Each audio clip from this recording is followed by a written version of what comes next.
Hey folks, it's day 72, Nofap, day 13, no porn or P subs, and I want to start this video off first off with uh, a big thank you to Off the Train.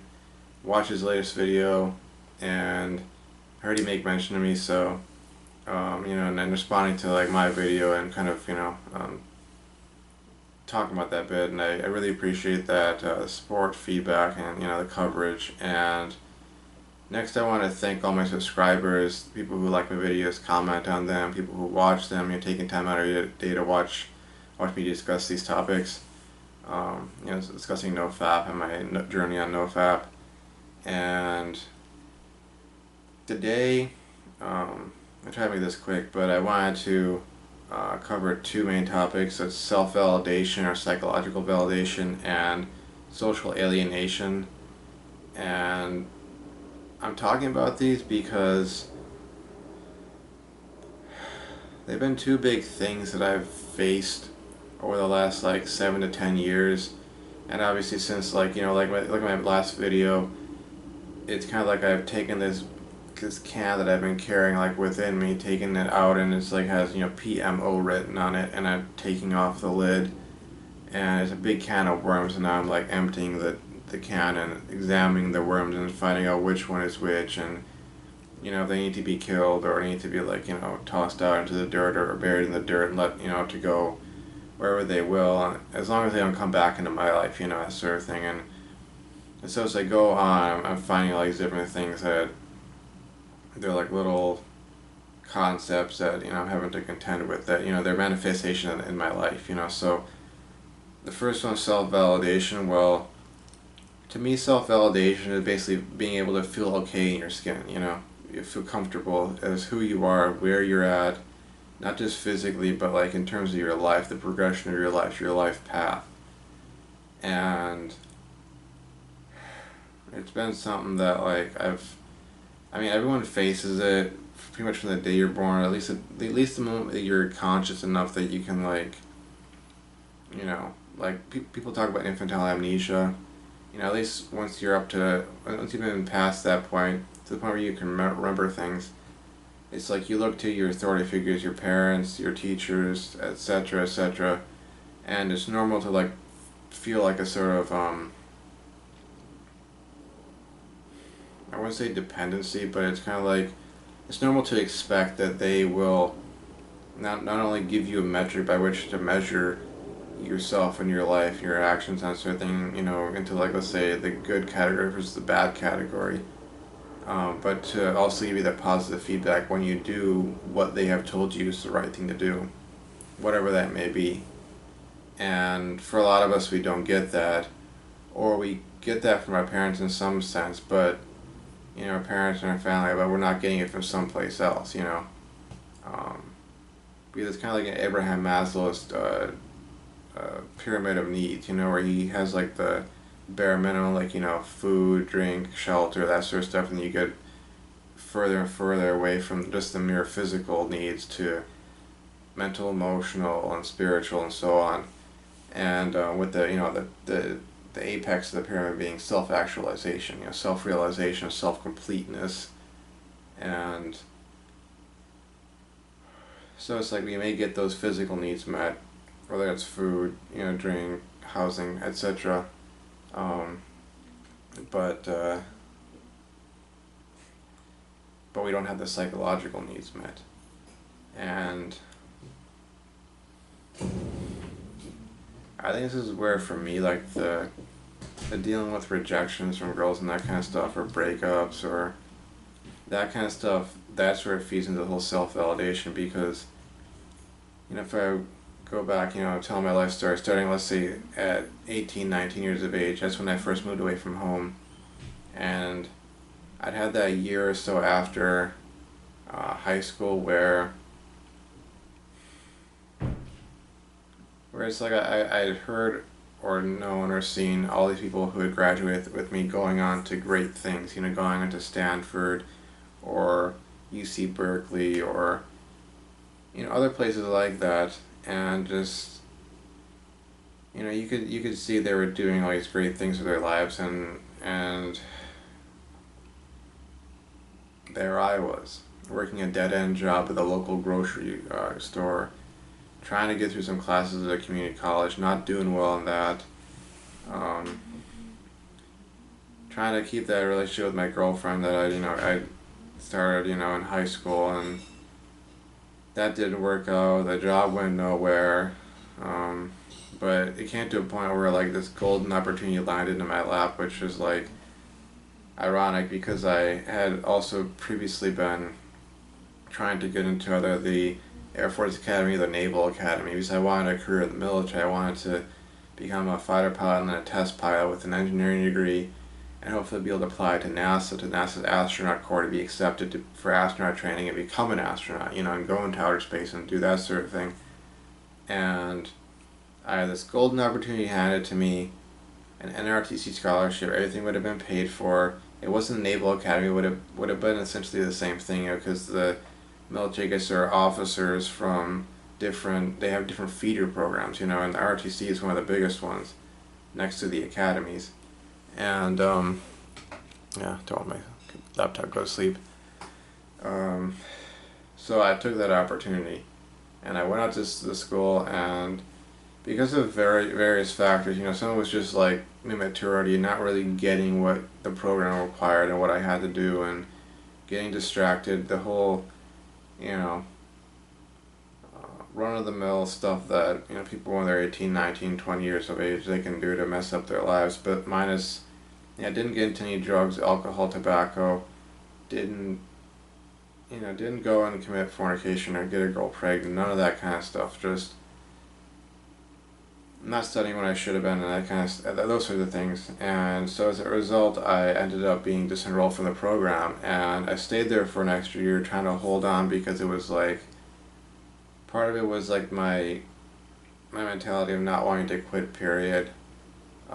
As far as that school is concerned, I felt, sunken costs. Like I put in a year and a half, and I should stay here because I don't have anything else to go back to. But eventually I came back, and I, disenrolled from the university entirely, came back, and I spent the next 6 months trying to figure out what to do, and I eventually got the idea to continue on with community college and just try to like complete all the courses and then transfer to university and go on that path and see what I could do at that point.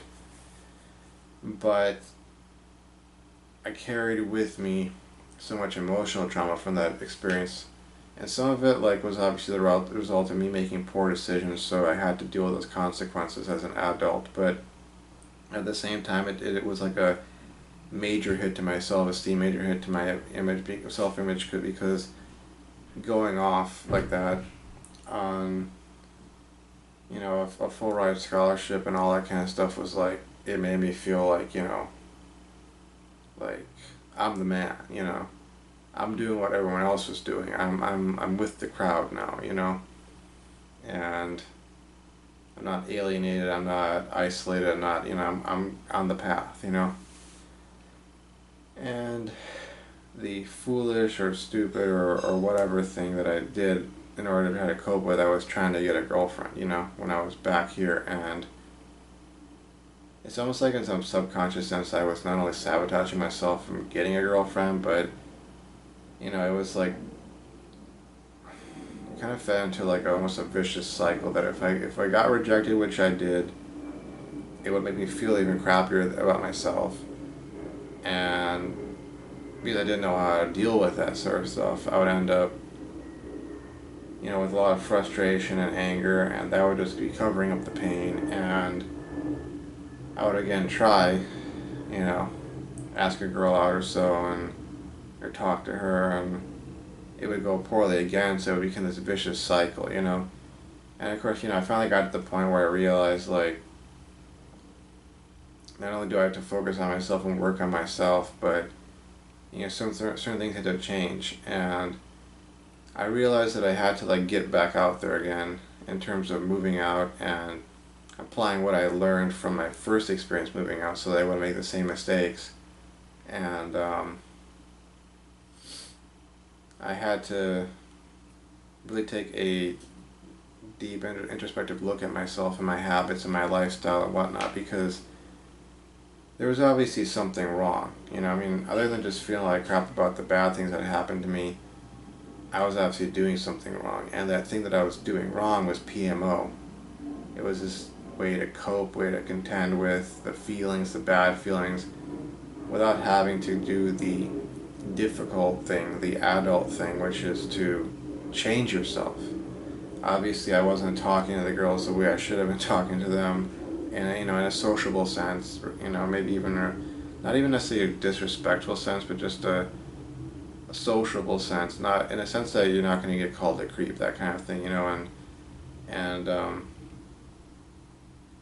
and I obviously like needed to work on my self-esteem. I needed to work on my physique. I needed to work on my finances. I needed to get my life together, get my act together, so I'd be a full grown man, and knowing how to approach things in that manner so that, a rejection wouldn't, you know, throw me under the bus emotionally.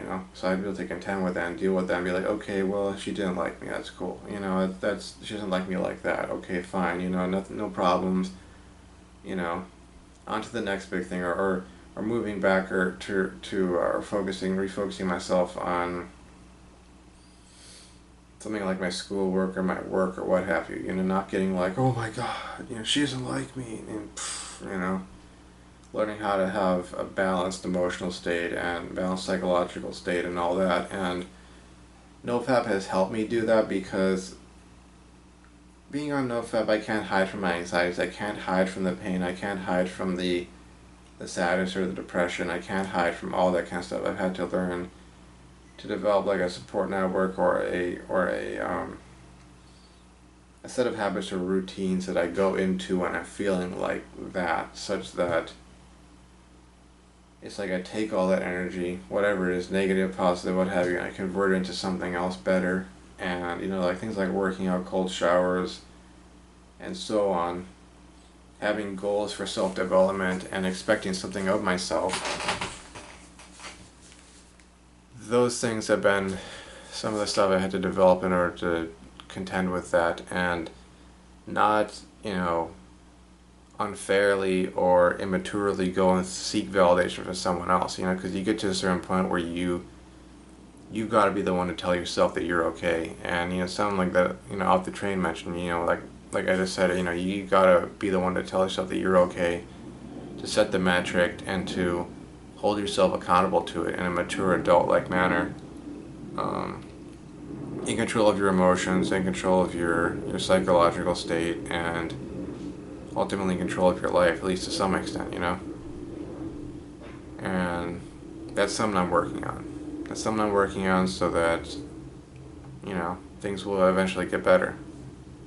The second thing, which I think I may have mentioned in passing, was just a moment ago, was social alienation or isolation. And right now I'm having to deal with that in particular because, and as I think I mentioned in one other video, but the whole thing with like some of these engineering majors is that once you get to that upper division level, you're kind of set into a group of sorts. You form your study groups, you form your friendships based on that, and if you either fail or change majors, you get put behind by a year, and you're basically kind of like, it's kind of like a ship out to sea, and you're put in one of those like boats, and you're sent off. You're a rowboat, and you're out in the middle of the ocean on your own, and it's really a tough thing to deal with right now. As long as I keep myself busy and I don't think about it too much, then it doesn't really hit me as much. But yeah. And it has been something that I've had to deal with over the years, and again, because of the first off, when I graduated high school, feeling left behind, like I wasn't up to speed with everyone else, and I hadn't done all the things that needed to be done in high school, which some of that had to do with like some emotionally intense traumatic events happening, like having I had my cousin and two cousins and their mom living with us for twice during high school, and there was all sorts of conflict because of that. And then like there was a big blow up at the end of I think it was like towards the end of senior year, high school, because my cousin, at that point in time, he was very much like the competitive type and wanted to compete with me over girls and this and that. And he tried to like, basically like, there was this one girl we liked, and we both liked her, and it just, it created a whole series of conflict, which ultimately um, ended in a big fight breaking out, emotional, verbal fight at the house, and then they ended up leaving, going back over, I think they went to Missouri or so, yeah, I think it was Missouri, and that kind of like traumatized me, because I'd have my conflicts with him, but at the same time, it was kind of like one of those, like, he was kind of like a brother, and he is kind of like a brother, but at the same time, I had conflicts with him, and it was like, the big problem was my mom intervened, and she blew things way out of proportion. Yeah, I had my issues with him, and I wanted to settle those issues with him, but it wasn't like I was gonna get into a fist fight with him or a yelling match or something like that. It was just like two guys who like the same girl, and they're in conflict over that. They're competing over that, and that was it. But my mom blew up into this whole like, well, why do you gotta do this? Why do you gotta go for that one girl? And it was, and just like yelling at my aunt, yelling at my cousin. And so that kind of derailed my academics because I was focused on trying to keep, trying to keep people in my family from almost like trying to kill themselves, kill each other, in a sense. And so I had that whole feeling like I was left behind after I, graduated from high school. Then there was the feeling like I've screwed up my entire life. Like the RTC thing went to hell in a handbasket, and let's say 50% of that was my fault. 50% of it was other things happening, getting robbed at gunpoint, being singled out by some racists in the unit because of my ethnicity and so on, and going through the whole process of alienation and just, being kind of like psychologically brutalized, which to a certain extent you should expect in a military program or military unit, but then again, I think there's a certain line. If you cross that, then you're going beyond just, trying to toughen them up to, to abuse. And that whole thing fell apart. And I came back and I felt, like a complete utter loser. Like,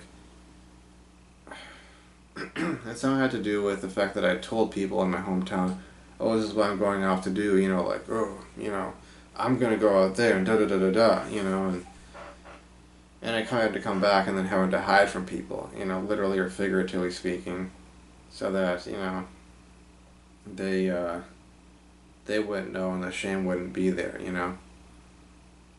And those two big things have caused me to feel very alienated and isolated from society, and then obviously this most recent event, because it's like everybody else is with the program, but I'm not, And I think that can be a really, dangerous, toxic thing to go on, but I am trying to use my introvert nature to my own advantage, to try to feel comfortable with being on my own, in order to not like here's the group over here, and here's you over there, and you're not with the program, you're not with the group, everyone else is over here partying, having a great time, they're moving on with their lives, they're getting things accomplished, and you're over there, and I have to try to tell myself, in a sense getting back to validation, but relating to alienation, having to tell myself that I'm okay being here, things are going to work out, I'm going to get ahead in life, I'm going to get back on track, and I'm going to get on with things, So, I think that's something that we have to learn to do without turning to PMO. We have to learn to tell ourselves that we're okay, in our own skin, so to speak, and things are going to get better, but we have to do the work, and we have to do it maturely as adults, and sometimes you're not going to always be able to be with the group, it's just part of life, And it's a hard thing to do because there's comfort and there's safety and there's security being with the group, you know, and you have people there telling you you're okay because you're one of us, you know. And there are folks out there who, in order to get ahead in their life, they have to leave the group. You know, they have to leave. They have to leave where they came from because they come from economically depressed areas. They come from places where things like education and wealth and whatnot just don't exist for a variety of factors. And if they're going to go and become somebody, become medical doctor, engineer, successful businessman or businesswoman, they're going to have to be on their own. They're going to have to be that trailblazer. They're going to have to be their own best friend. They're going to have to self-validate. They're going to have to become comfortable with being isolated or even alienated, you know. And it's a tough thing to do, but yeah.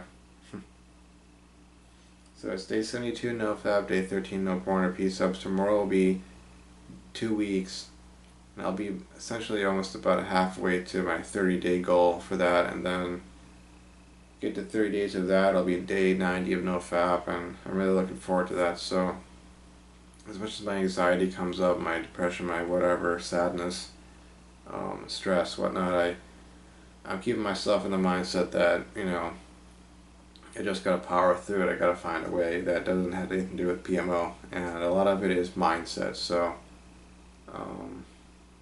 yeah.